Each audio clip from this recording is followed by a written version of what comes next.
Contingency. What exactly does that mean? I've had a couple of sellers recently that I emailed the offer to, and I will make the statement in the email that it's contingent on. And for some reason, there seems to be a misunderstanding that contingency means that they have to sell a house before they can move forward with this purchase. And that is an example of a contingency, but a contingency can be several different types of things. So basically, contingent means that a condition has to be met before the contract can be fulfilled. So, common examples of contingencies are going to be things like your home inspection. If the home inspection doesn't go well, if it's not suitable to the buyers, then they can back out of the contract.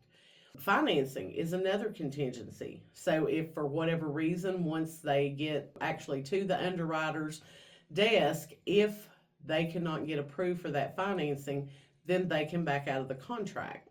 Appraisal is another example of a contingency, and one that I think a lot of people just take for granted. But if the house does not appraise for the agreed upon purchase price, the buyer can terminate the contract.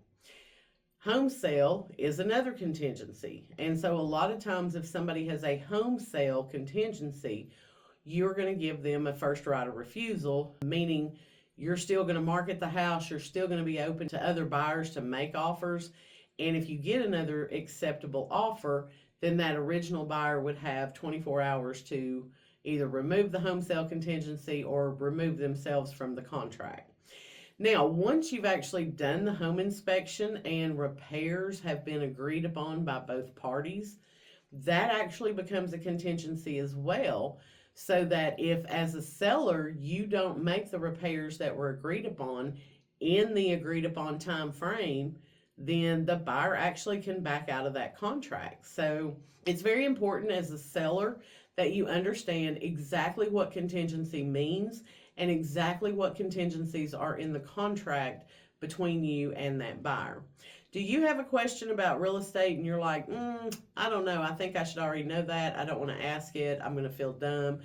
You're not going to be dumb. If you don't want to leave it in the comments, feel free to send it to me in a DM and we can answer your question on another episode.